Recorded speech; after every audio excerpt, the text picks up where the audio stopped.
Cleopatra VII was the last active ruler of the Ptolemaic Kingdom of Egypt. A member of the Ptolemaic dynasty, she was a descendant of its founder Ptolemy I Soter, a Macedonian Greek general and companion of Alexander the Great. After the death of Cleopatra, Egypt became a province of the Roman Empire, marking the end of the second-to-last Hellenistic state in the age that had lasted since the reign of Alexander, 336 to 323 before Christ. Her native language was Koine Greek, and she was the only Ptolemaic ruler to learn the Egyptian language. In 58 before Christ, Cleopatra presumably accompanied her father, Ptolemy XII Auletes, during his exile to Rome after a revolt in Egypt, a Roman client state, allowing his daughter Berenice IV to claim the throne.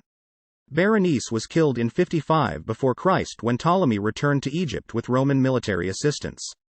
When he died in 51 before Christ, the joint reign of Cleopatra and her brother Ptolemy XIII began, but a falling out between them led to open civil war. After losing the 48 before Christ Battle of Pharsalus in Greece against his rival Julius Caesar, a Roman dictator and consul, in Caesar's civil war, the Roman statesman Pompey fled to Egypt. Pompey had been a political ally of Ptolemy XII, but Ptolemy XIII, at the urging of his court eunuchs, had Pompey ambushed and killed before Caesar arrived and occupied Alexandria. Caesar then attempted to reconcile the rival Ptolemaic siblings, but Ptolemy's chief advisor, Pothinos, viewed Caesar's terms as favoring Cleopatra, so his forces besieged her and Caesar at the palace. Shortly after the siege was lifted by reinforcements, Ptolemy XIII died in the 47 before Christ Battle of the Nile. Cleopatra's half-sister Arsinoe IV was eventually exiled to Ephesus for her role in carrying out the siege. Caesar declared Cleopatra and her brother Ptolemy XIV joint rulers but maintained a private affair with Cleopatra that produced a son, Caesarion. Cleopatra traveled to Rome as a client queen in 46 and 44 before Christ, where she stayed at Caesar's villa. After the assassinations of Caesar and, on her orders, Ptolemy XIV in 44 before Christ, she named Caesarion co-ruler. In the Liberator's Civil War of 43 to 42 before Christ, Cleopatra sided with the Roman Second Triumvirate formed by Caesar's grandnephew and heir Octavian, Mark Antony, and Marcus Aemilius Lepidus. After their meeting at Tarsos in 41 before Christ, the queen had an affair with Antony. He carried out the execution of Arsinoe at her request, and became increasingly reliant on Cleopatra for both funding and military aid during his invasions of the Parthian Empire and the Kingdom of Armenia.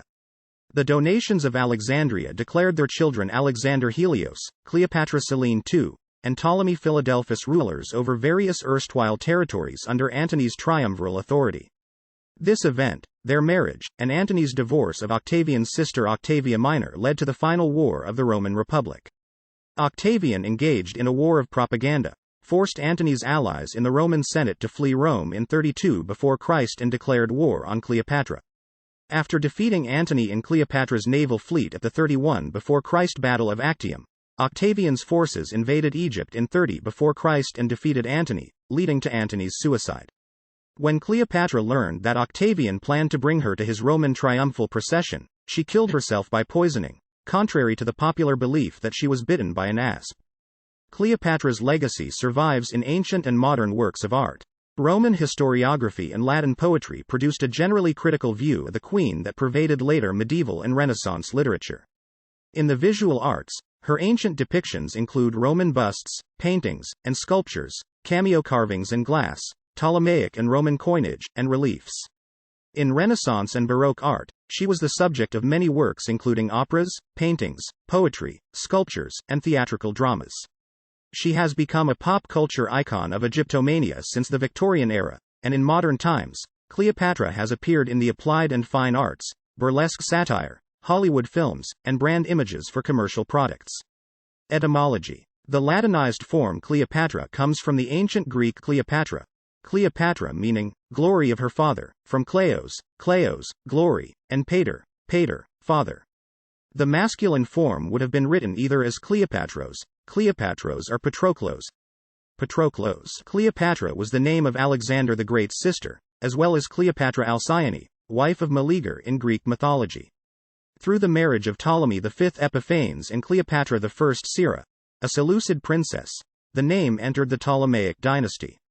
Cleopatra's adopted title Thea Philopatora means, goddess who loves her father. Biography. Background. Ptolemaic pharaohs were crowned by the Egyptian high priest of Ptah at Memphis, but resided in the multicultural and largely Greek city of Alexandria, established by Alexander the Great of Macedon. They spoke Greek and governed Egypt as Hellenistic Greek monarchs, refusing to learn the native Egyptian language. In contrast, Cleopatra could speak multiple languages by adulthood and was the first Ptolemaic ruler to learn the Egyptian language. Plutarch implies that she also spoke Ethiopian, the language of the troglodytes, Hebrew, or Aramaic, Arabic, the Syrian language, Median, and Parthian, and she could apparently also speak Latin, although her Roman contemporaries would have preferred to speak with her in her native Koine Greek. Aside from Greek, Egyptian, and Latin, these languages reflected Cleopatra's desire to restore North African and West Asian territories that once belonged to the Ptolemaic kingdom.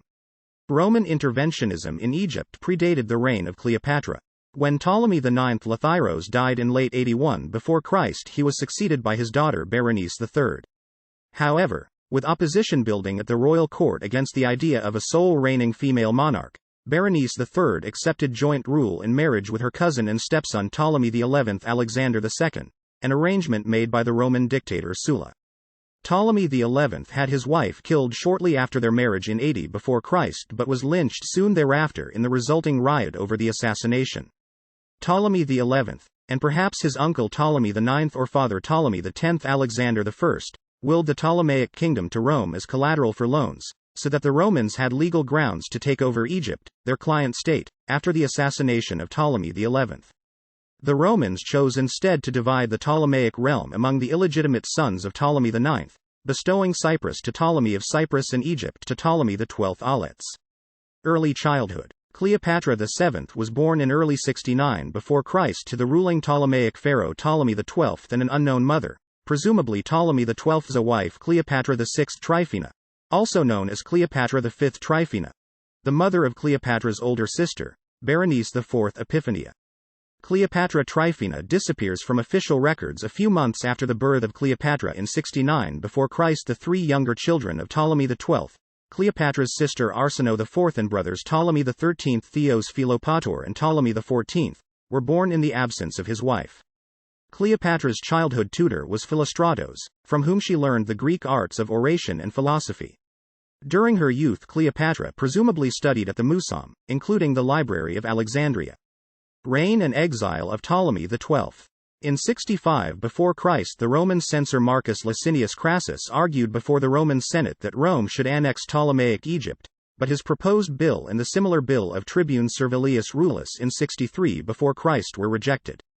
Ptolemy XII responded to the threat of possible annexation by offering remuneration and lavish gifts to powerful Roman statesmen, such as Pompey during his campaign against Mithridates VI of Pontus, and eventually Julius Caesar after he became Roman consul in 59 before Christ. However, Ptolemy XII's profligate behavior bankrupted him, and he was forced to acquire loans from the Roman banker Gaius Rabirius Postumus. In 58 before Christ, the Romans annexed Cyprus and on accusations of piracy drove Ptolemy of Cyprus, Ptolemy XII's brother, to commit suicide instead of enduring exile to Paphos. Ptolemy XII remained publicly silent on the death of his brother, a decision which, along with ceding traditional Ptolemaic territory to the Romans, damaged his credibility among subjects already enraged by his economic policies. Ptolemy XII was then exiled from Egypt by force, traveling first to Rhodes, then Athens, and finally the villa of Triumvir Pompey in the Alban Hills, near Praeneste, Italy. Ptolemy XII spent nearly a year there on the outskirts of Rome, ostensibly accompanied by his daughter Cleopatra, then about 11. Berenice IV sent an embassy to Rome to advocate for her rule and oppose the reinstatement of her father Ptolemy XII, but Ptolemy had assassins kill the leaders of the embassy, an incident that was covered up by his powerful Roman supporters. When the Roman Senate denied Ptolemy XII the offer of an armed escort and provisions for a return to Egypt, he decided to leave Rome in late 57 before Christ and reside at the Temple of Artemis in Ephesus. The Roman financiers of Ptolemy XII remained determined to restore him to power. Pompey persuaded Aulus Gabinius, the Roman governor of Syria, to invade Egypt and restore Ptolemy XII, offering him 10,000 talents for the proposed mission. Although it put him at odds with Roman law, Gabinius invaded Egypt in the spring of 55 before Christ by way of Hasmonean Judea, where Hyrcanus II had Antipater the Idumean, father of Herod the Great, furnish the Roman-led army with supplies. As a young cavalry officer, Mark Antony was under Gabinius's command. He distinguished himself by preventing Ptolemy XII from massacring the inhabitants of Pelusium, and for rescuing the body of Archelaus, the husband of Berenice IV, after he was killed in battle, ensuring him a proper royal burial. Cleopatra, then 14 years of age, would have traveled with the Roman expedition into Egypt. Years later, Antony would profess that he had fallen in love with her at this time. Gabinius was put on trial in Rome for abusing his authority, for which he was acquitted, but his second trial for accepting bribes led to his exile, from which he was recalled 7 years later in 48 before Christ by Caesar. Crassus replaced him as governor of Syria and extended his provincial command to Egypt, but he was killed by the Parthians at the Battle of Carrhae in 53 before Christ. Ptolemy XII had Berenice IV and her wealthy supporters executed, seizing their properties.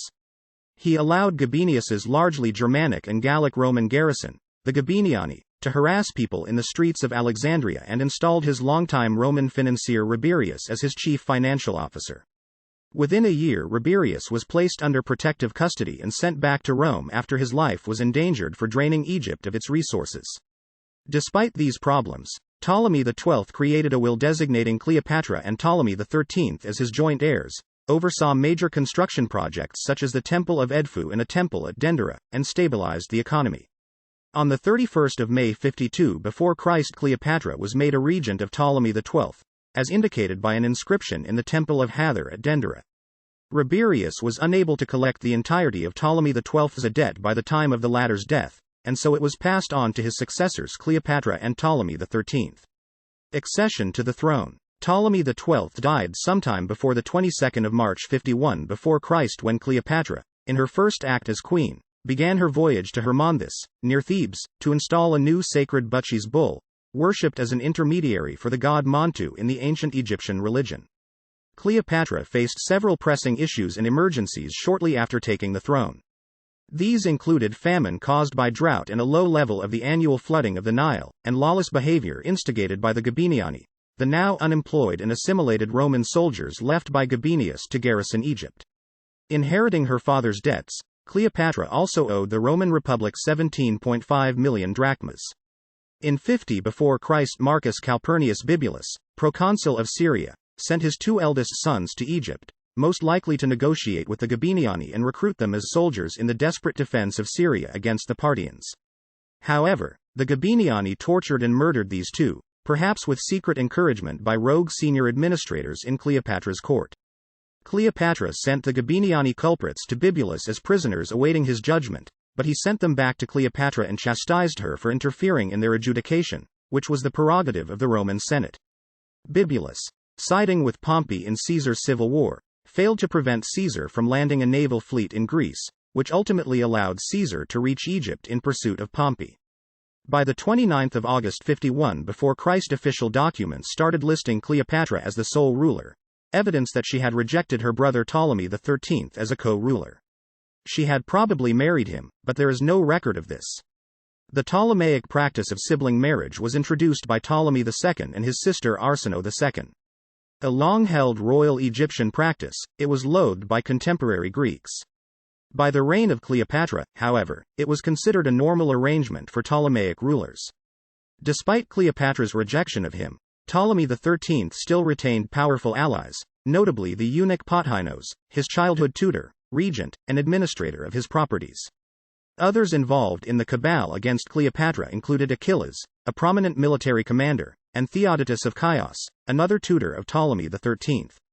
Cleopatra seems to have attempted a short-lived alliance with her brother Ptolemy XIV, but by the autumn of 50 before Christ, Ptolemy XIII had the upper hand in their conflict and began signing documents with his name before that of his sister, followed by the establishment of his first regnal date in 49 before Christ.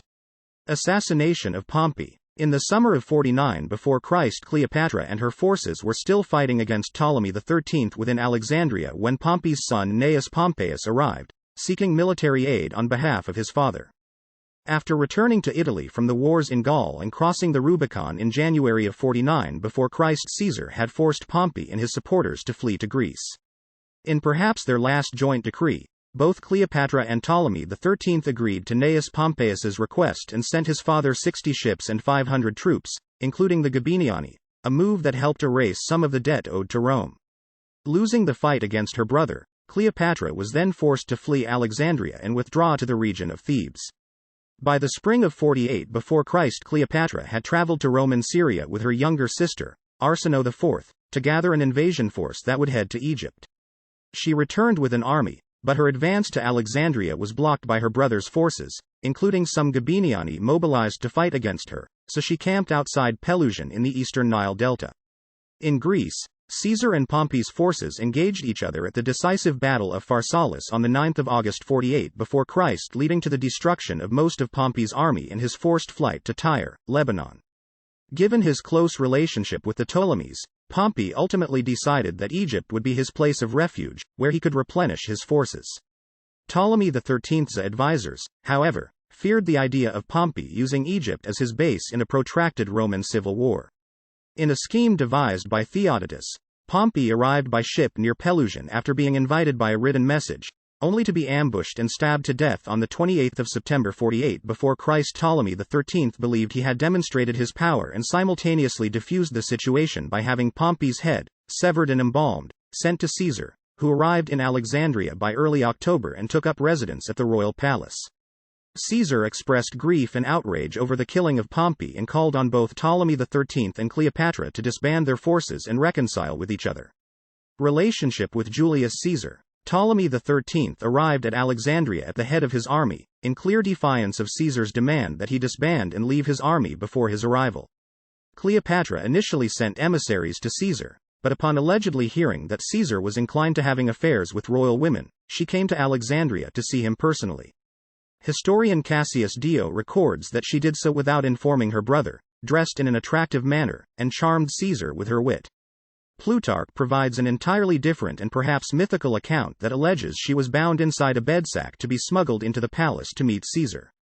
When Ptolemy XIII realized that his sister was in the palace consorting directly with Caesar, he attempted to rouse the populace of Alexandria into a riot, but he was arrested by Caesar, who used his oratorical skills to calm the frenzied crowd.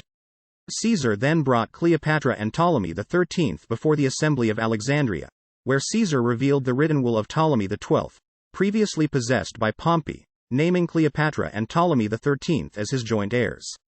Caesar then attempted to arrange for the other two siblings, Arsinoe IV and Ptolemy XIV, to rule together over Cyprus, thus removing potential rival claimants to the Egyptian throne while also appeasing the Ptolemaic subjects still bitter over the loss of Cyprus to the Romans in 58 before Christ. Judging that this agreement favored Cleopatra over Ptolemy XIII and that the latter's army of 20,000, including the Gabiniani, could most likely defeat Caesar's army of 4,000 unsupported troops, Pothinos decided to have Achilles lead their forces to Alexandria to attack both Caesar and Cleopatra. After Caesar managed to execute Pothinos, Arsinoe IV joined forces with Achilles and was declared queen, but soon afterward had her tutor Ganymedes kill Achilles and take his position as commander of her army. Ganymedes then tricked Caesar into requesting the presence of the erstwhile captive Ptolemy XIII as a negotiator, only to have him join the army of Arsinoe IV. The resulting siege of the palace, with Caesar and Cleopatra trapped together inside, lasted into the following year of 47 before Christ. Sometime between January and March of 47 before Christ, Caesar's reinforcements arrived, including those led by Mithridates of Pergamon and Antipater the Idumean. Ptolemy XIII and Arsinoe IV withdrew their forces to the Nile, where Caesar attacked them. Ptolemy XIII tried to flee by boat, but it capsized, and he drowned. Ganymedes may have been killed in the battle. Theodotus was found years later in Asia, by Marcus Junius Brutus, and executed. Arsinoe IV was forcefully paraded in Caesar's triumph in Rome before being exiled to the Temple of Artemis at Ephesus. Cleopatra was conspicuously absent from these events and resided in the palace, most likely because she had been pregnant with Caesar's child since September 48 before Christ. Caesar's term as consul had expired at the end of 48 before Christ. However, Antony, an officer of his, helped to secure Caesar's appointment as dictator, lasting for a year, until October 47 before Christ, providing Caesar with the legal authority to settle the dynastic dispute in Egypt. Wary of repeating the mistake of Cleopatra's sister Berenice IV in having a female monarch as sole ruler, Caesar appointed Cleopatra's 12-year-old brother, Ptolemy XIV, as joint ruler with the 22-year-old Cleopatra in a nominal sibling marriage, but Cleopatra continued living privately with Caesar. The exact date at which Cyprus was returned to her control is not known, although she had a governor there by 42 before Christ. Caesar is alleged to have joined Cleopatra for a cruise of the Nile and sightseeing of Egyptian monuments, although this may be a romantic tale reflecting later well-to-do Roman proclivities and not a real historical event. The historian Suetonius provided considerable details about the voyage, including use of thalamagos, the pleasure barge constructed by Ptolemy IV, which during his reign measured 90 meters, 300 feet, in length and 24 meters, 80 feet, in height, and was complete with dining rooms, state rooms, holy shrines, and promenades along its 2 decks, resembling a floating villa. Caesar could have had an interest in the Nile cruise owing to his fascination with geography. He was well read in the works of Eratosthenes and Pythias, and perhaps wanted to discover the source of the river, but turned back before reaching Ethiopia. Caesar departed from Egypt around April 47 before Christ allegedly to confront Pharnaces II of Pontus, the son of Mithridates VI of Pontus, who was stirring up trouble for Rome in Anatolia. It is possible that Caesar, married to the prominent Roman woman Calpurnia, also wanted to avoid being seen together with Cleopatra when she bore him their son. He left 3 legions in Egypt, later increased to 4, under the command of the freedman Rufio, to secure Cleopatra's tenuous position, but also perhaps to keep her activities in check. Caesarion, Cleopatra's alleged child with Caesar, was born the 23rd of June 47 before Christ and was originally named Pharaoh Caesar, as preserved on a stele at the Serapeum in Memphis. Perhaps owing to his still childless marriage with Calpurnia, Caesar remained publicly silent about Caesarion, but perhaps accepted his parentage in private. Cleopatra, on the other hand, made repeated official declarations about Caesarion's parentage, naming Caesar as the father. Cleopatra and her nominal joint ruler Ptolemy XIV visited Rome sometime in late 46 before Christ, presumably without Caesarion, and were given lodging in Caesar's villa within the Horti Caesaris. As with their father Ptolemy XII, Caesar awarded both Cleopatra and Ptolemy XIV the legal status of friend and ally of the Roman people, socius et amicus populi Romani, in effect client rulers loyal to Rome. Cleopatra's visitors at Caesar's villa across the Tiber included the senator Cicero, who found her arrogant. Sosigenes of Alexandria, one of the members of Cleopatra's court, aided Caesar in the calculations for the new Julian calendar, put into effect the 1st of January 45 before Christ. The temple of Venus Genetrix, established in the Forum of Caesar on the 25th of September 46 before Christ, contained a golden statue of Cleopatra, which stood there at least until the 3rd century Anno Domini, associating the mother of Caesar's child directly with the goddess Venus, mother of the Romans. The statue also subtly linked the Egyptian goddess Isis with the Roman religion. Cleopatra's presence in Rome most likely had an effect on the events at the Lupercalia festival a month before Caesar's assassination. Antony attempted to place a royal diadem on Caesar's head, but the latter refused in what was most likely a staged performance, perhaps to gauge the Roman public's mood about accepting Hellenistic-style kingship. Cicero, who was present at the festival, mockingly asked where the diadem came from, an obvious reference to the Ptolemaic queen whom he abhorred. Caesar was assassinated on the Ides of March, the 15th of March 44 before Christ, but Cleopatra stayed in Rome until about mid-April, in the vain hope of having Caesarion recognized as Caesar's heir. However, Caesar's will named his grandnephew Octavian as the primary heir, and Octavian arrived in Italy around the same time Cleopatra decided to depart for Egypt. A few months later, Cleopatra had Ptolemy XIV killed by poisoning, elevating her son Caesarion as her co-ruler. Cleopatra in the Liberator's Civil War. Octavian, Antony, and Marcus Aemilius Lepidus formed the Second Triumvirate in 43 before Christ, in which they were each elected for 5-year terms to restore order in the Republic and bring Caesar's assassins to justice. Cleopatra received messages from both Gaius Cassius Longinus, one of Caesar's assassins, and Publius Cornelius Dolabella, proconsul of Syria and Caesarian loyalist, requesting military aid. She decided to write Cassius an excuse that her kingdom faced too many internal problems, while sending the 4 legions left by Caesar in Egypt to Dolabella. However, these troops were captured by Cassius in Palestine. While Serapion, Cleopatra's governor of Cyprus, defected to Cassius and provided him with ships, Cleopatra took her own fleet to Greece to personally assist Octavian and Antony, but her ships were heavily damaged in a Mediterranean storm and she arrived too late to aid in the fighting. By the autumn of 42 before Christ, Antony had defeated the forces of Caesar's assassins at the Battle of Philippi in Greece, leading to the suicide of Cassius and Brutus. By the end of 42 before Christ, Octavian had gained control over much of the western half of the Roman Republic and Antony the eastern half, with Lepidus largely marginalized. In the summer of 41 before Christ, Antony established his headquarters at Tarsos in Anatolia and summoned Cleopatra there in several letters, which she rebuffed until Antony's envoy Quintus Dellius convinced her to come. The meeting would allow Cleopatra to clear up the misconception that she had supported Cassius during the civil war and address territorial exchanges in the Levant, but Antony also undoubtedly desired to form a personal, romantic relationship with the queen. Cleopatra sailed up the Kidnos River to Tarsos in Thalamagos, hosting Antony and his officers for 2 nights of lavish banquets on board the ship.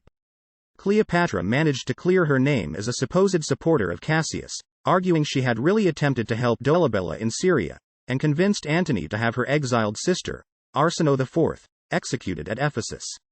Cleopatra's former rebellious governor of Cyprus was also handed over to her for execution.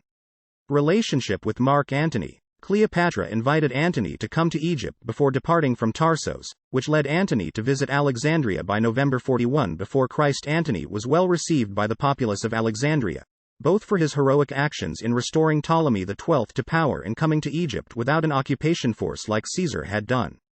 In Egypt, Antony continued to enjoy the lavish royal lifestyle he had witnessed aboard Cleopatra's ship docked at Tarsos. He also had his subordinates, such as Publius Ventidius Bassus, drive the Parthians out of Anatolia and Syria. Cleopatra carefully chose Antony as her partner for producing further heirs, as he was deemed to be the most powerful Roman figure following Caesar's demise. With his powers as a triumvir, Antony also had the broad authority to restore former Ptolemaic lands, which were currently in Roman hands, to Cleopatra. While it is clear that both Cilicia and Cyprus were under Cleopatra's control by the 19th of November 38 before Christ, the transfer probably occurred earlier in the winter of 41 to 40 before Christ during her time spent with Antony. By the spring of 40 before Christ, Antony left Egypt due to troubles in Syria, where his governor Lucius Decidius Saxa was killed and his army taken by Quintus Labienus, a former officer under Cassius who now served the Parthian Empire. Cleopatra provided Antony with 200 ships for his campaign and as payment for her newly acquired territories. She would not see Antony again until 37 before Christ, but she maintained correspondence, and evidence suggests she kept a spy in his camp. By the end of 40 before Christ, Cleopatra had given birth to twins, a boy named Alexander Helios and a girl named Cleopatra Selene II, both of whom Antony acknowledged as his children. Helios, the sun, and Selene, the moon, were symbolic of a new era of societal rejuvenation, as well as an indication that Cleopatra hoped Antony would repeat the exploits of Alexander the Great by conquering the Parthians. Mark Antony's Parthian campaign in the east was disrupted by the events of the Perusian War, 41 to 40 before Christ, initiated by his ambitious wife Fulvia against Octavian in the hopes of making her husband the undisputed leader of Rome. It has been suggested that Fulvia wanted to cleave Antony away from Cleopatra, but the conflict emerged in Italy even before Cleopatra's meeting with Antony at Tarsos. Fulvia and Antony's brother Lucius Antonius were eventually besieged by Octavian at Perusia, modern Perugia, Italy, and then exiled from Italy, after which Fulvia died at Sicyon in Greece while attempting to reach Antony.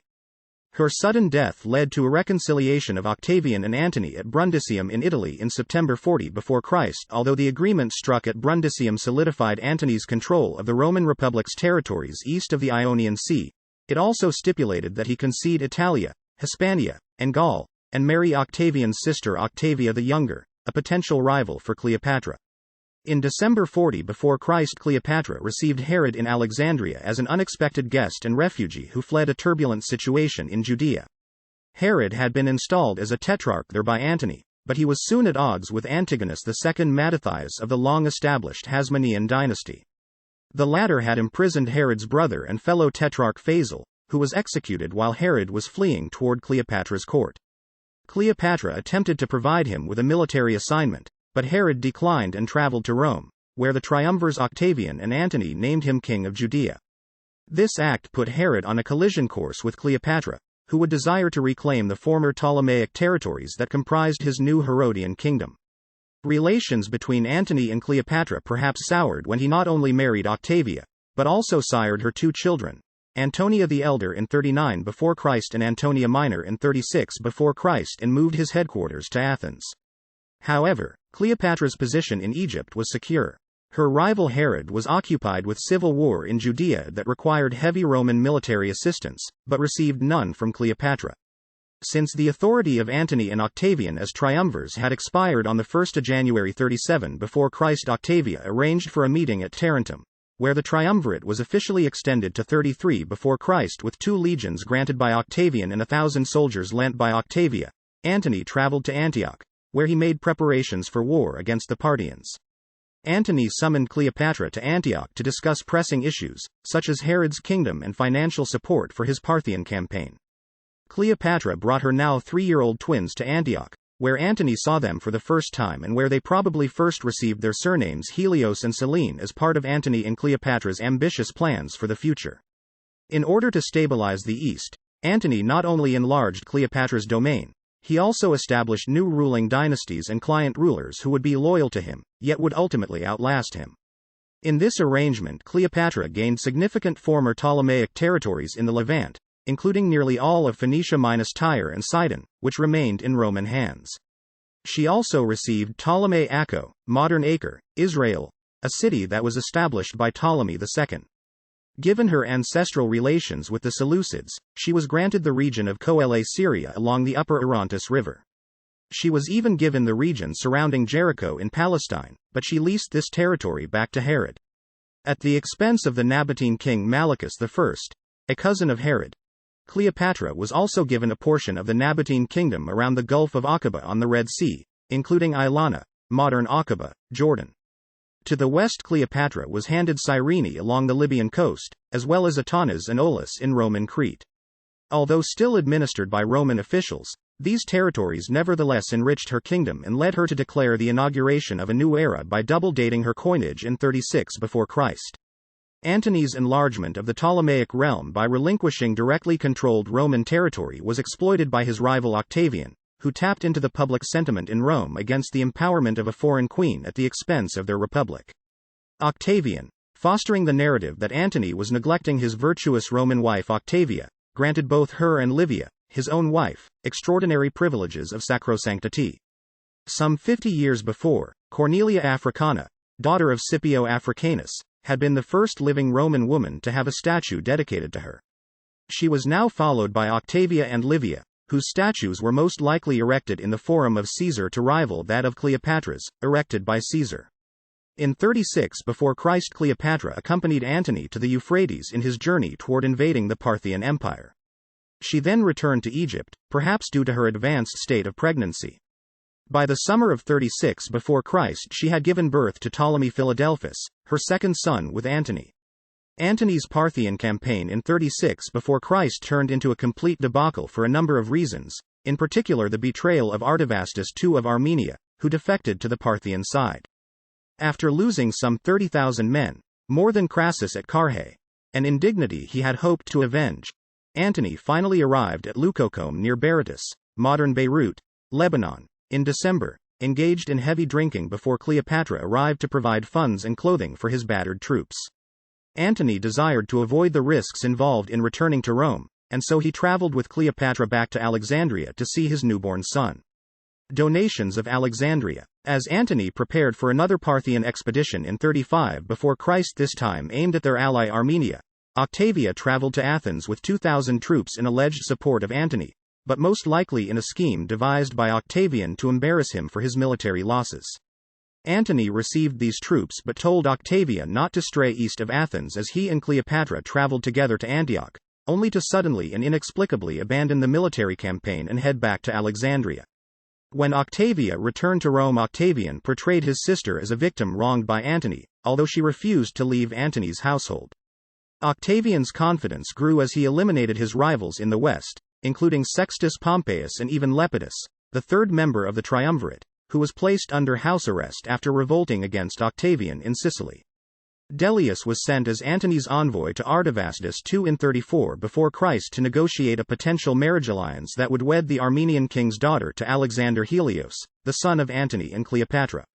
When this was declined, Antony marched his army into Armenia, defeated their forces and captured the king and Armenian royal family. Antony then held a military parade in Alexandria as an imitation of a Roman triumph, dressed as Dionysus and riding into the city on a chariot to present the royal prisoners to Cleopatra, who was seated on a golden throne above a silver dais. News of this event was heavily criticized in Rome as a perversion of time-honored Roman rites and rituals to be enjoyed instead by an Egyptian queen.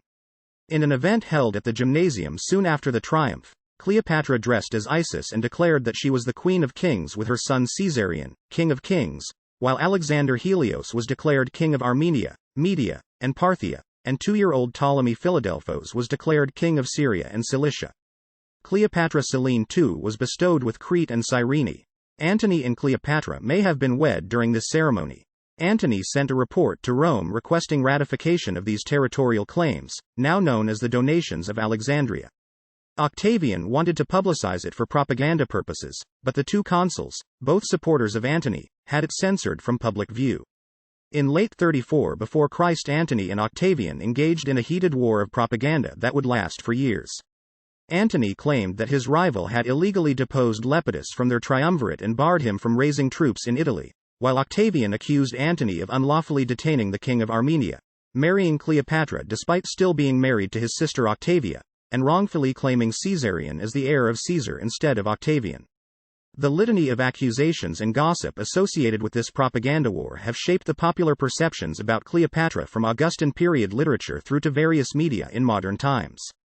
Cleopatra was said to have brainwashed Mark Antony with witchcraft and sorcery and was as dangerous as Homer's Helen of Troy in destroying civilization. Pliny the Elder claims in his Natural History that Cleopatra once dissolved a pearl worth tens of millions of sesterces in vinegar just to win a dinner party bet.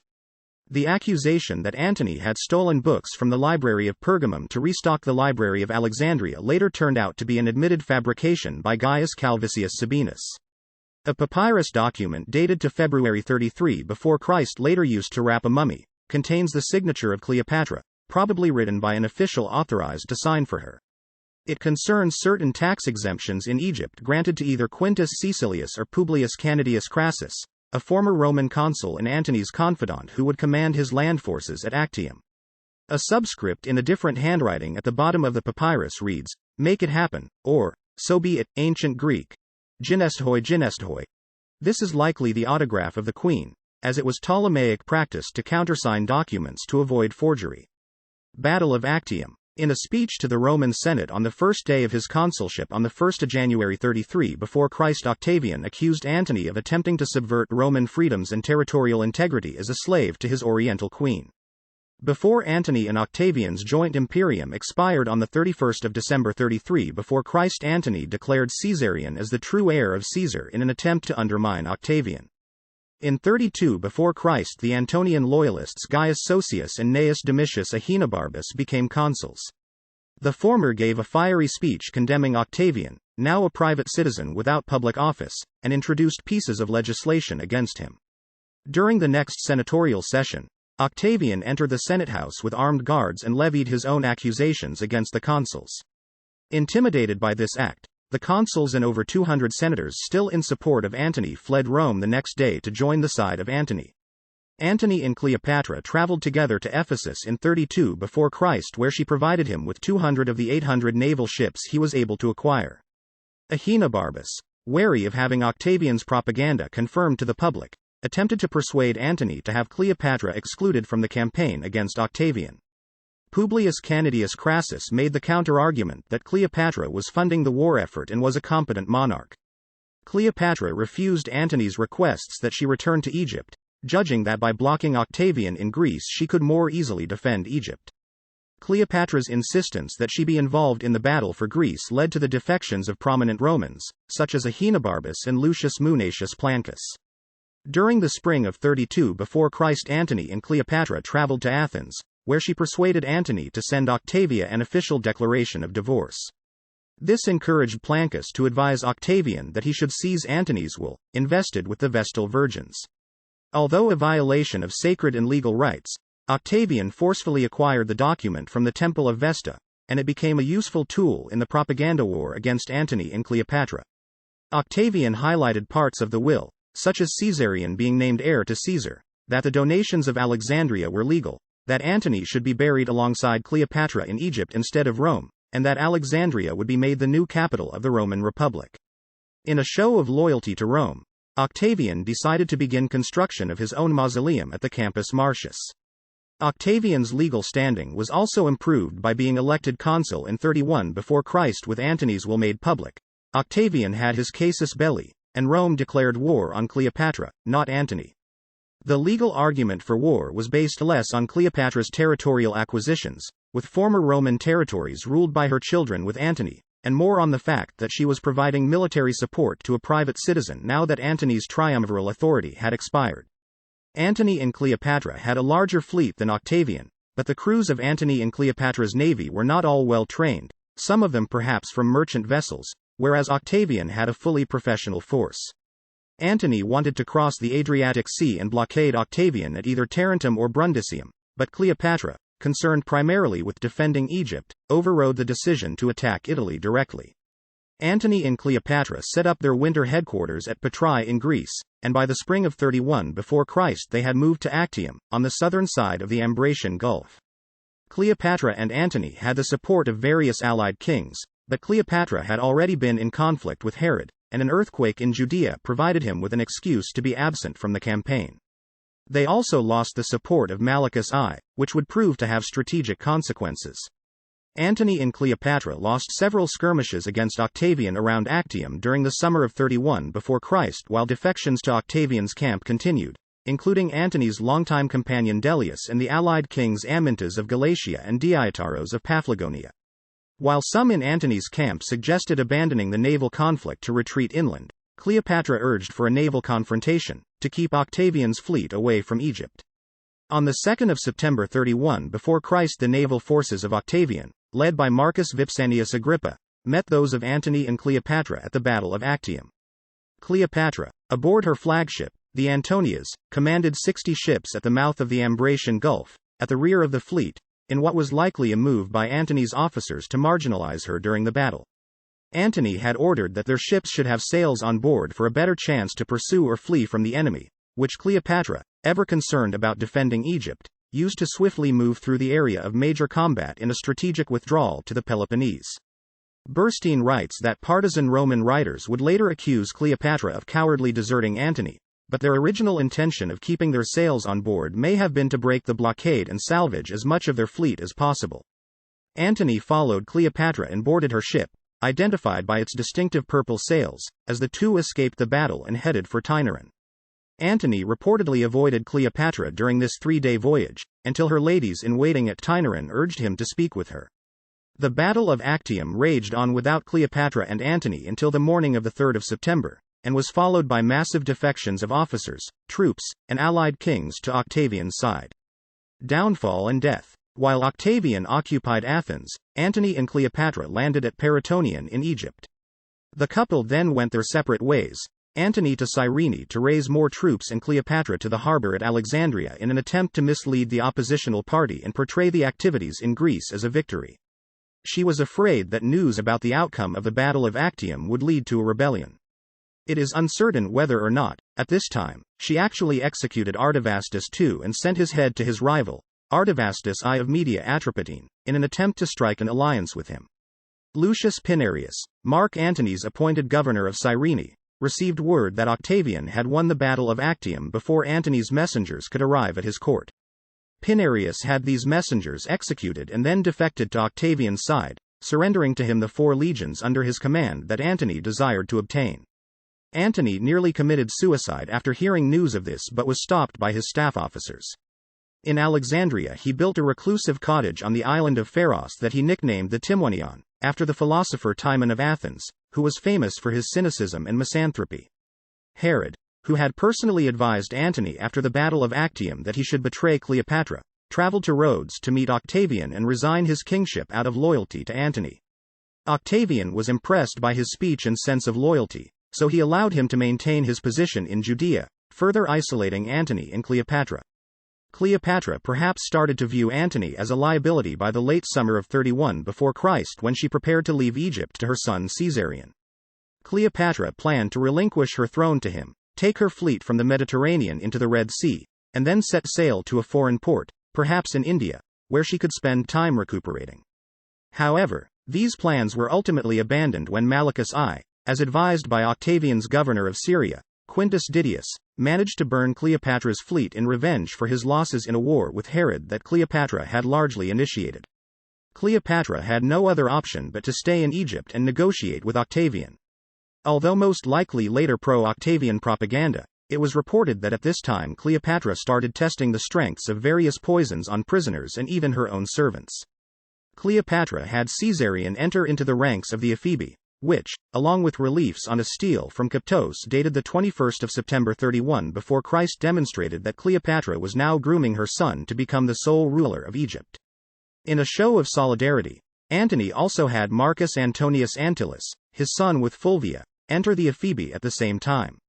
Separate messages and envoys from Antony and Cleopatra were then sent to Octavian, still stationed at Rhodes, although Octavian seems to have replied only to Cleopatra. Cleopatra requested that her children should inherit Egypt and that Antony should be allowed to live in exile in Egypt, offered Octavian money in the future, and immediately sent him lavish gifts. Octavian sent his diplomat Thyrsos to Cleopatra after she threatened to burn herself and vast amounts of her treasure within a tomb already under construction. Thyrsos advised her to kill Antony so that her life would be spared, but when Antony suspected foul intent, he had this diplomat flogged and sent back to Octavian without a deal. After lengthy negotiations that ultimately produced no results, Octavian set out to invade Egypt in the spring of 30 before Christ, stopping at Ptolemais in Phoenicia, where his new ally Herod provided his army with fresh supplies. Octavian moved south and swiftly took Pelusium, while Cornelius Gallus, marching eastward from Cyrene, defeated Antony's forces near Parætonion. Octavian advanced quickly to Alexandria, but Antony returned and won a small victory over Octavian's tired troops outside the city's hippodrome. However, on the 1st of August 30 before Christ, Antony's naval fleet surrendered to Octavian, followed by Antony's cavalry. Cleopatra hid herself in her tomb with her close attendants and sent a message to Antony that she had committed suicide. In despair, Antony responded to this by stabbing himself in the stomach and taking his own life at age 53. According to Plutarch, he was still dying when brought to Cleopatra at her tomb, telling her he had died honorably and that she could trust Octavian's companion Gaius Proculaeus over anyone else in his entourage. It was Proculaeus, however, who infiltrated her tomb using a ladder and detained the queen, denying her the ability to burn herself with her treasures. Cleopatra was then allowed to embalm and bury Antony within her tomb before she was escorted to the palace. Octavian entered Alexandria, occupied the palace, and seized Cleopatra's 3 youngest children. When she met with Octavian, Cleopatra told him bluntly, "I will not be led in a triumph," ancient Greek, "Hu thrimbaesamai ou thrimbaesamai," according to Livy, a rare recording of her exact words. Octavian promised that he would keep her alive but offered no explanation about his future plans for her kingdom. When a spy informed her that Octavian planned to move her and her children to Rome in 3 days, she prepared for suicide as she had no intentions of being paraded in a Roman triumph like her sister Arsinoe IV. It is unclear if Cleopatra's suicide on the 10th of August 30 before Christ at age 39 took place within the palace or her tomb. It is said she was accompanied by her servants Ares and Charmian, who also took their own lives. Octavian was said to have been angered by this outcome but had Cleopatra buried in royal fashion next to Antony in her tomb. Cleopatra's physician Olympos did not explain her cause of death, although the popular belief is that she allowed an asp or Egyptian cobra to bite and poison her. Plutarch relates this tale, but then suggests an implement, nestus nestus, lit. Spine. Cheese grater, was used to introduce the toxin by scratching, while Dio says that she injected the poison with a needle, Bellone, and Strabo argued for an ointment of some kind. No venomous snake was found with her body, but she did have tiny puncture wounds on her arm that could have been caused by a needle. Cleopatra decided in her last moments to send Caesarion away to Upper Egypt, perhaps with plans to flee to Kushite Nubia, Ethiopia, or India. Caesarion, now Ptolemy XV, would reign for a mere 18 days until executed on the orders of Octavian on the 29th of August 30 before Christ after returning to Alexandria under the false pretense that Octavian would allow him to be king. Octavian was convinced by the advice of the philosopher Arius Didymus that there was room for only one Caesar in the world. With the fall of the Ptolemaic kingdom, the Roman province of Egypt was established, marking the end of the Hellenistic period. In January of 27 before Christ, Octavian was renamed Augustus, the revered, and amassed constitutional powers that established him as the first Roman emperor, inaugurating the Principate era of the Roman Empire. Cleopatra's kingdom and role as a monarch. Following the tradition of Macedonian rulers, Cleopatra ruled Egypt and other territories such as Cyprus as an absolute monarch, serving as the sole lawgiver of her kingdom. She was the chief religious authority in her realm, presiding over religious ceremonies dedicated to the deities of both the Egyptian and Greek polytheistic faiths. She oversaw the construction of various temples to Egyptian and Greek gods, a synagogue for the Jews in Egypt, and even built the Caesareum of Alexandria, dedicated to the cult worship of her patron and lover Julius Caesar. Cleopatra was directly involved in the administrative affairs of her domain, tackling crises such as famine by ordering royal granaries to distribute food to the starving populace during a drought at the beginning of her reign. Although the command economy that she managed was more of an ideal than a reality, the government attempted to impose price controls, tariffs, and state monopolies for certain goods, fixed exchange rates for foreign currencies, and rigid laws forcing peasant farmers to stay in their villages during planting and harvesting seasons. Apparent financial troubles led Cleopatra to debase her coinage, which included silver and bronze currencies but no gold coins like those of some of her distant Ptolemaic predecessors. Legacy, children and successors. After her suicide, Cleopatra's three surviving children, Cleopatra Selene II, Alexander Helios, and Ptolemy Philadelphos, were sent to Rome with Octavian's sister Octavia the Younger, a former wife of their father, as their guardian.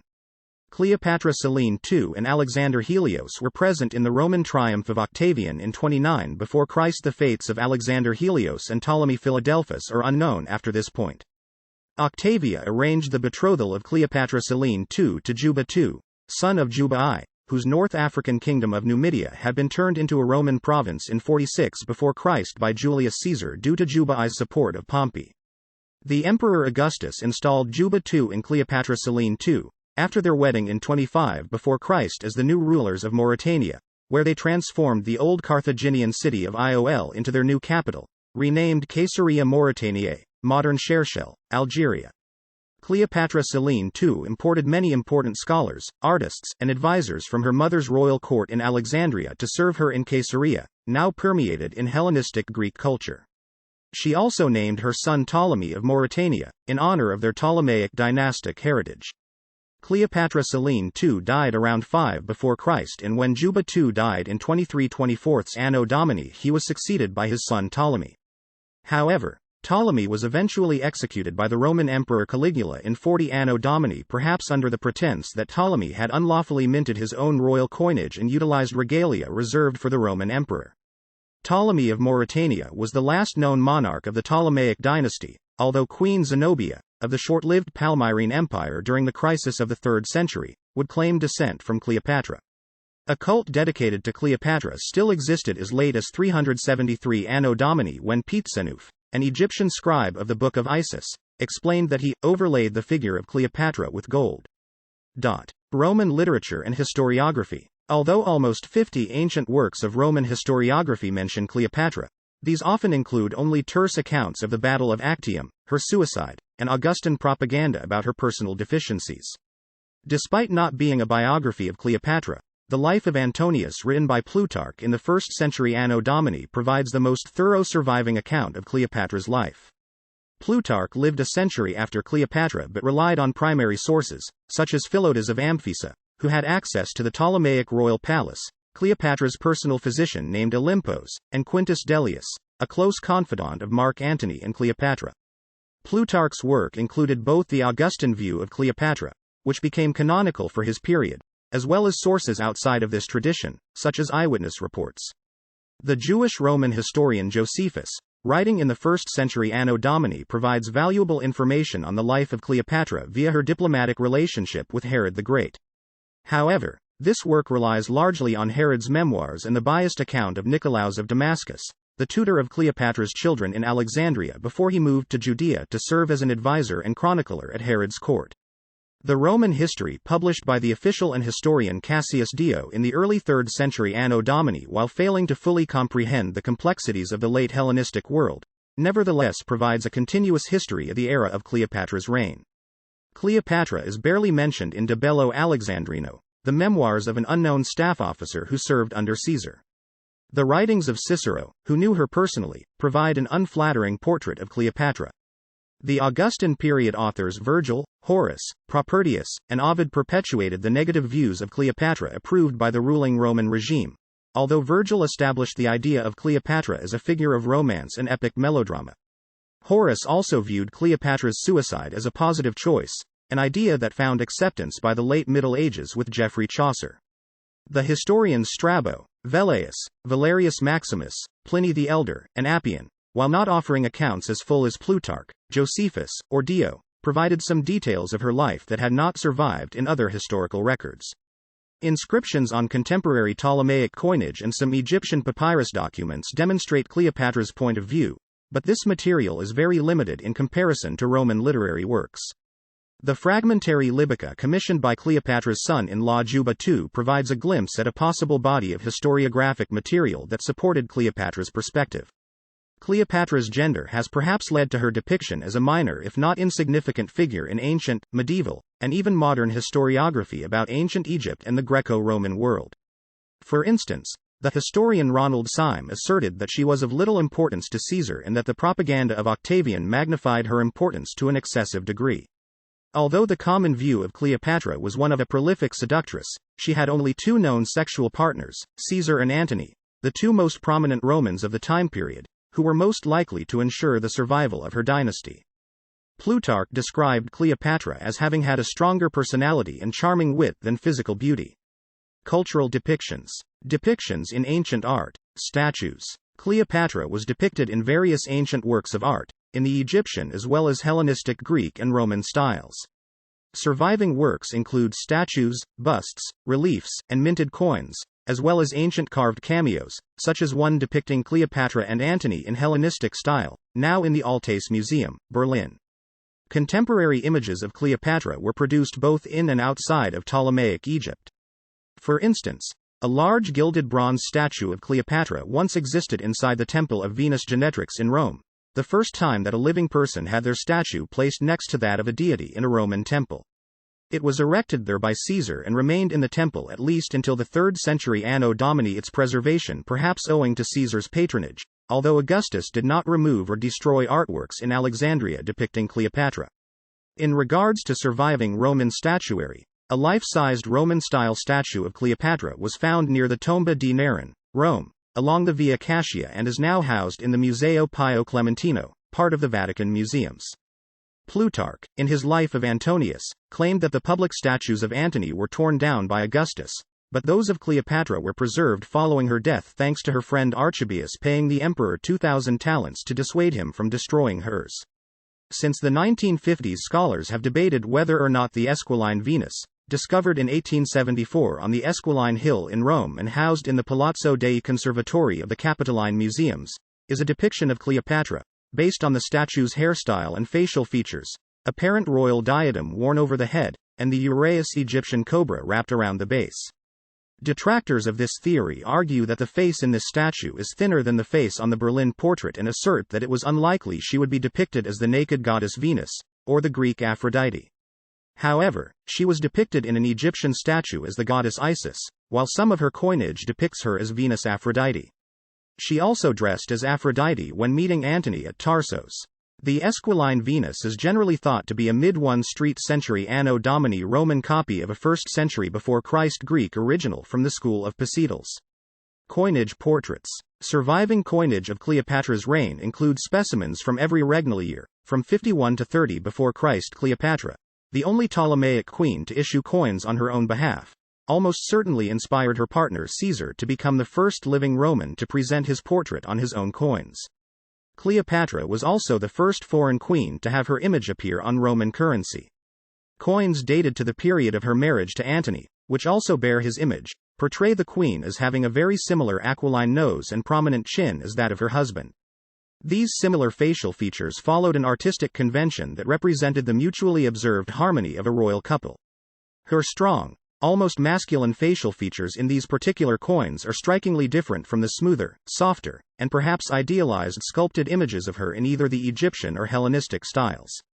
Her masculine facial features on minted currency are similar to that of her father, Ptolemy XII Auletes, and perhaps also to those of her Ptolemaic ancestor Arsinoe II, 316 to 260 before Christ, and even depictions of earlier queens such as Hatshepsut and Nefertiti. It is likely, due to political expediency, that Antony's visage was made to conform not only to hers but also to those of her Macedonian Greek ancestors who founded the Ptolemaic dynasty, to familiarize himself to her subjects as a legitimate member of the royal house. The inscriptions on the coins are written in Greek, but also in the nominative case of Roman coins rather than the genitive case of Greek coins, in addition to having the letters placed in a circular fashion along the edges of the coin instead of across it horizontally or vertically as was customary for Greek ones. These facets of their coinage represent the synthesis of Roman and Hellenistic culture, and perhaps also a statement to their subjects, however ambiguous to modern scholars, about the superiority of either Antony or Cleopatra over the other. Diana Kleiner argues that Cleopatra, in one of her coins minted with the dual image of her husband Antony, made herself more masculine-looking than other portraits and more like an acceptable Roman client queen than a Hellenistic ruler. Cleopatra had actually achieved this masculine look in coinage predating her affair with Antony, such as the coins struck at the Ashkelon mint during her brief period of exile to Syria and the Levant, which Joanne Fletcher explains as her attempt to appear like her father and as a legitimate successor to a male Ptolemaic ruler. Various coins, such as a silver tetradrachm minted sometime after Cleopatra's marriage with Antony in 37 before Christ, depict her wearing a royal diadem and a melon hairstyle. The combination of this hairstyle with a diadem is also featured in two surviving sculpted marble heads. This hairstyle, with hair braided back into a bun, is the same as that worn by her Ptolemaic ancestors Arsinoe II and Berenice II in their own coinage. After her visit to Rome in 46 to 44 before Christ, it became fashionable for Roman women to adopt it as one of their hairstyles, but it was abandoned for a more modest, austere look during the conservative rule of Augustus. Greco-Roman busts and heads.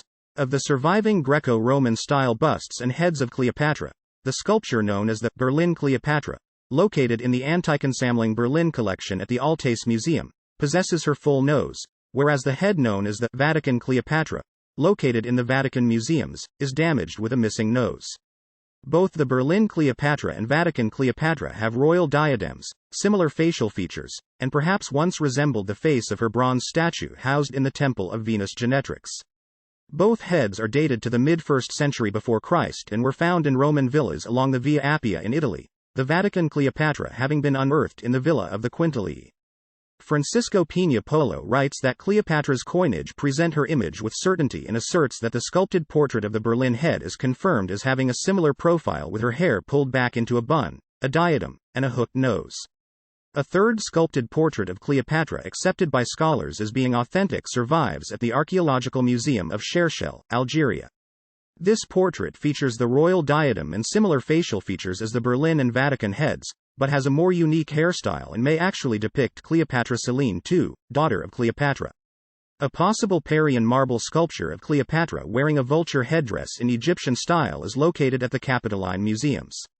Discovered near a sanctuary of Isis in Rome and dated to the 1st century before Christ, it is either Roman or Hellenistic Egyptian in origin.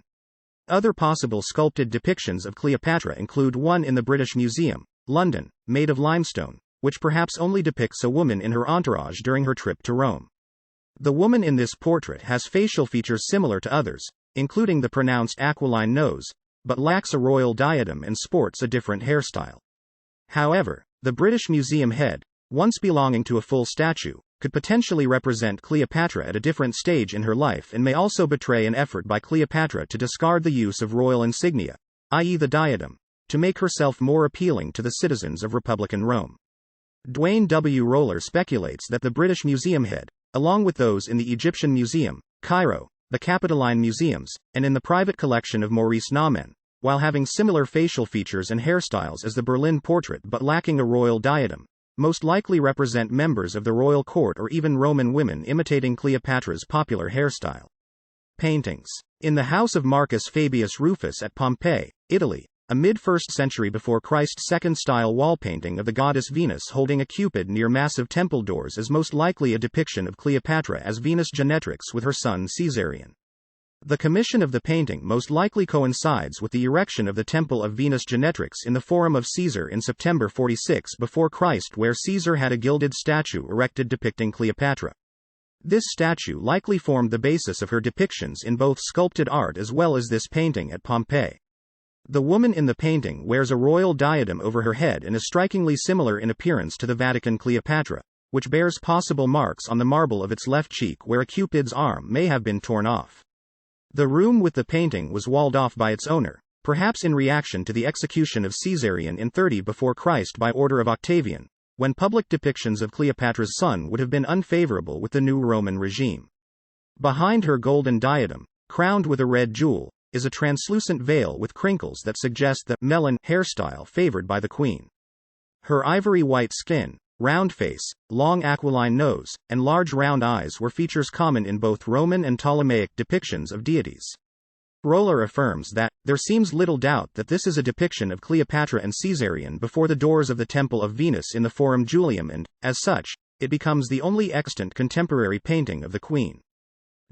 Another painting from Pompeii, dated to the early 1st century Anno Domini and located in the house of Giuseppe II, contains a possible depiction of Cleopatra with her son Caesarion, both wearing royal diadems while she reclines and consumes poison in an act of suicide.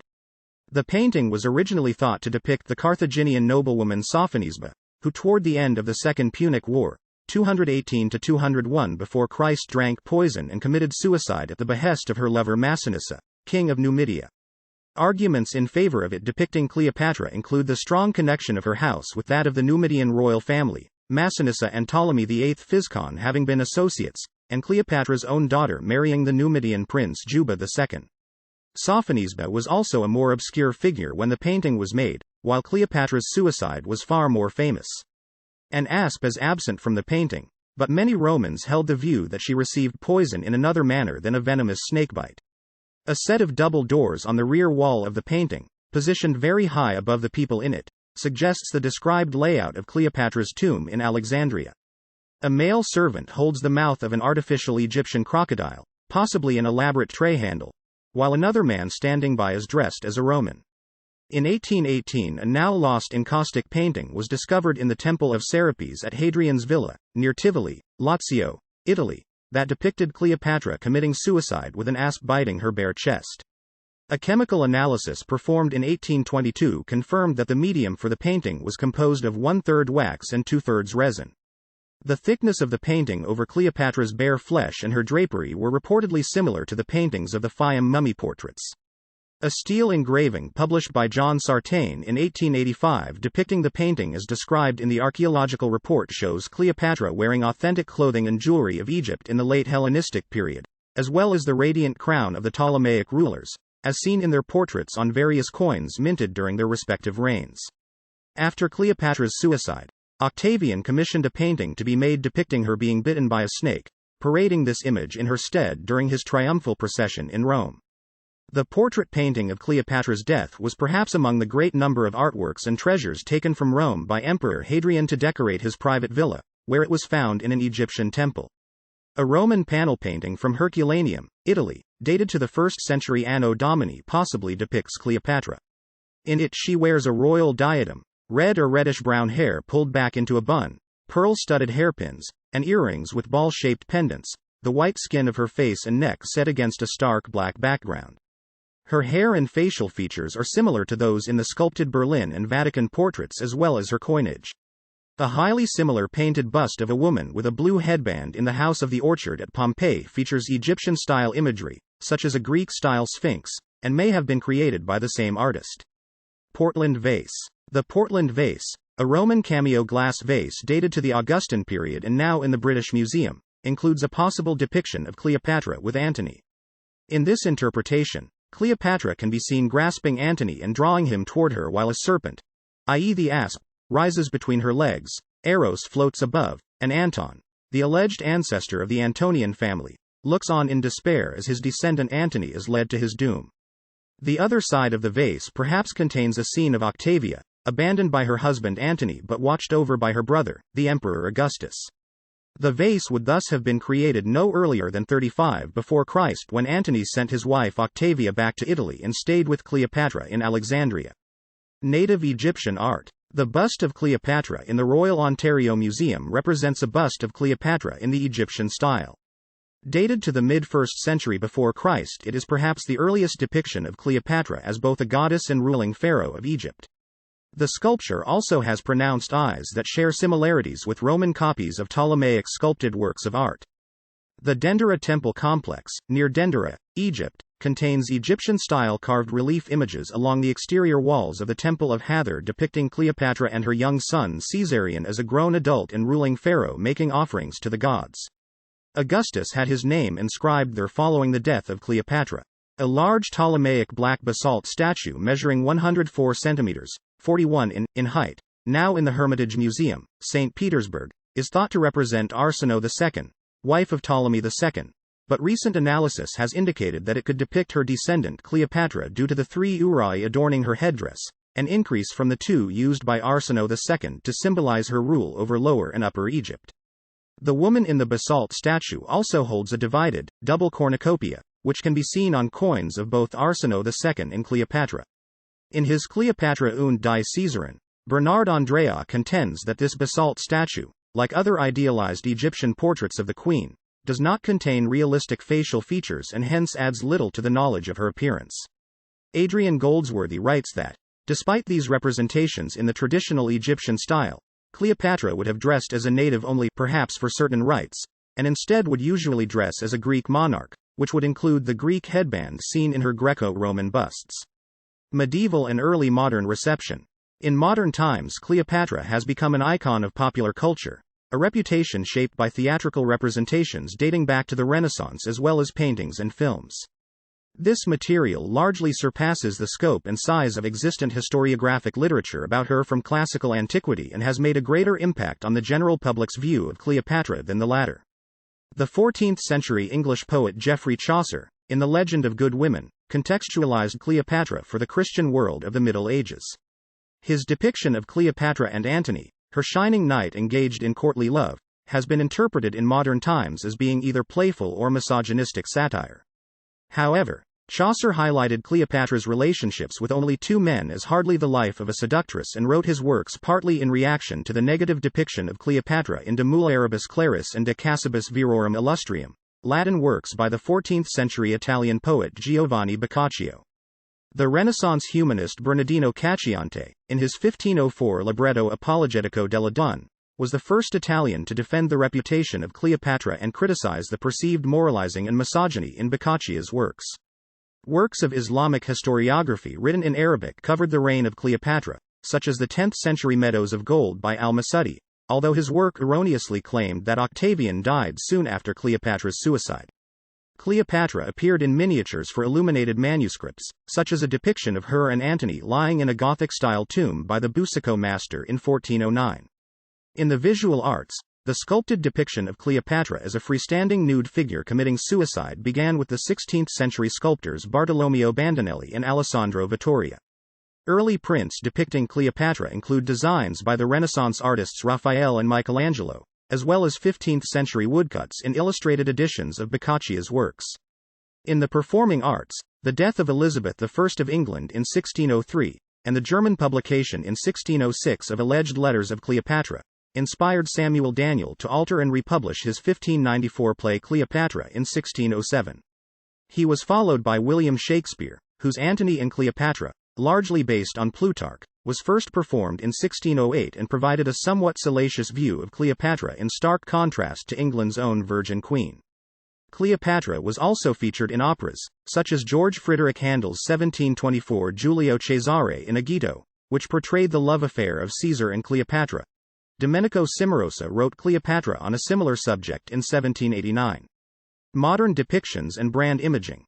In Victorian Britain, Cleopatra was highly associated with many aspects of ancient Egyptian culture and her image was used to market various household products, including oil lamps, lithographs, postcards and cigarettes.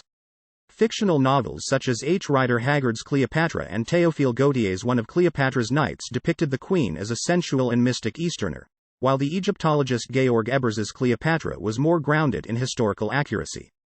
The French dramatist Victorien Sardou and Irish playwright George Bernard Shaw produced plays about Cleopatra, while burlesque shows such as F.C. Burnand's Antony and Cleopatra offered satirical depictions of the queen connecting her and the environment she lived in with the modern age.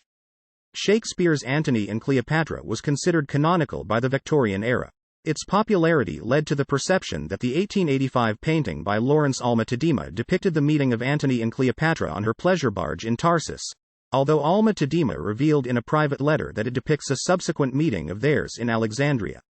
Also based on Shakespeare's play was Samuel Barber's opera Antony and Cleopatra, commissioned for the opening of the Metropolitan Opera House. In his unfinished 1825 short story The Egyptian Nights, Alexander Pushkin popularized the claims of the 4th-century Roman historian Aurelius Victor, previously largely ignored, that Cleopatra had prostituted herself to men who paid for sex with their lives. Cleopatra also became appreciated outside the Western world and Middle East, as the Qing dynasty Chinese scholar Yan Fu wrote an extensive biography of her. Hollywood films of the 20th century were influenced by earlier Victorian media, which helped to shape the character of Cleopatra, played by Theda Bara in Cleopatra, Claudette Colbert in Cleopatra, and Elizabeth Taylor in Cleopatra. In addition to her portrayal as a vampire queen, Bara's Cleopatra also incorporated tropes familiar from 19th-century Orientalist painting, such as despotic behavior, mixed with dangerous and overt female sexuality. Colbert's character of Cleopatra served as a glamour model for selling Egyptian-themed products in department stores in the 1930s, targeting female moviegoers. In preparation for the film starring Taylor as Cleopatra, women's magazines of the early 1960s advertised how to use makeup, clothes, jewelry, and hairstyles to achieve the Egyptian look similar to the queens Cleopatra and Nefertiti. By the end of the 20th century there were 43 separate films, 200 plays and novels, 45 operas, and 5 ballets associated with Cleopatra. Written works. Whereas myths about Cleopatra persist in popular media, important aspects of her career go largely unnoticed, such as her command of naval forces, administrative acts, and publications on ancient Greek medicine. Only fragments exist of the medical and cosmetic writings attributed to Cleopatra, such as those preserved by Galen, including remedies for hair disease, baldness, and dandruff, along with a list of weights and measures for pharmacological purposes. Aetius of Amida attributed a recipe for perfumed soap to Cleopatra, while Paul of Aegina preserved alleged instructions of hers for dyeing and curling hair. The attribution of certain texts to Cleopatra, however, is doubted by Ingrid D. Rowland, who highlights that the Berenice called Cleopatra, cited by the 3rd or 4th century female Roman physician Metrodora, was likely conflated by medieval scholars as referring to Cleopatra. Ancestry. Cleopatra belonged to the Macedonian Greek dynasty of the Ptolemies, their European origins tracing back to northern Greece. Through her father, Ptolemy XII Auletes, she was a descendant of 2 prominent companions of Alexander the Great of Macedon, the general Ptolemy I Soter, founder of the Ptolemaic Kingdom of Egypt, and Seleucus I Nicator, the Macedonian Greek founder of the Seleucid Empire of West Asia. While Cleopatra's paternal line can be traced, the identity of her mother is unknown. She was presumably the daughter of Cleopatra VI Tryphena, also known as Cleopatra V Tryphena, the sister wife of Ptolemy XII, who had previously given birth to their daughter Berenice IV. Cleopatra I Syra was the only member of the Ptolemaic dynasty known for certain to have introduced some non-Greek ancestry. Her mother Laodice III was a daughter born to King Mithridates II of Pontus, a Persian of the Mithridatic dynasty, and his wife Laodice, who had a mixed Greek-Persian heritage. Cleopatra I Syra's father Antiochus III the Great was a descendant of Queen Apama, the Sogdian Iranian wife of Seleucus I Nicator. It is generally believed that the Ptolemies did not intermarry with native Egyptians. Michael Grant asserts that there is only one known Egyptian mistress of a Ptolemy and no known Egyptian wife of a Ptolemy, further arguing that Cleopatra probably did not have any Egyptian ancestry and would have described herself as Greek. Stacy Schiff writes that Cleopatra was a Macedonian Greek with some Persian ancestry, arguing that it was rare for the Ptolemies to have an Egyptian mistress. Dwayne W. Roller speculates that Cleopatra could have been the daughter of a theoretical half-Macedonian Greek, half-Egyptian woman from Memphis in northern Egypt belonging to a family of priests dedicated to Ptah, a hypothesis not generally accepted in scholarship, but contends that whatever Cleopatra's ancestry, she valued her Greek Ptolemaic heritage the most. Ernest Bradford writes that Cleopatra challenged Rome not as an Egyptian woman, but as a civilized Greek. claims that Cleopatra was an illegitimate child never appeared in Roman propaganda against her. Strabo was the only ancient historian who claimed that Ptolemy XII's children born after Berenice IV, including Cleopatra, were illegitimate. Cleopatra V, or V, was expelled from the court of Ptolemy XII in late 69 before Christ, a few months after the birth of Cleopatra, while Ptolemy XII's three younger children were all born during the absence of his wife. The high degree of inbreeding among the Ptolemies is also illustrated by Cleopatra's immediate ancestry, of which a reconstruction is shown below. The family tree given below also lists Cleopatra V, Ptolemy XII's wife, as a daughter of Ptolemy X Alexander I and Berenice III, which would make her a cousin of her husband, Ptolemy XII, but she could have been a daughter of Ptolemy IX Lathyrus, which would have made her a sister wife of Ptolemy XII instead. The confused accounts in ancient primary sources have also led scholars to number Ptolemy XII's wife as either Cleopatra V or Cleopatra VI. The latter may have actually been a daughter of Ptolemy XII, and some use her as an indication that Cleopatra V had died in 69 before Christ rather than reappearing as a co-ruler with Berenice IV in 58 before Christ. This audio uses material from the Wikipedia article cleopatra.wikipedia.org/wiki/Cleopatra, which is released under the license Creative Commons. Attribution Share Alike 3.0 Unported. CC by SA 3.0 creativecommons.org/licenses/by SA/3.0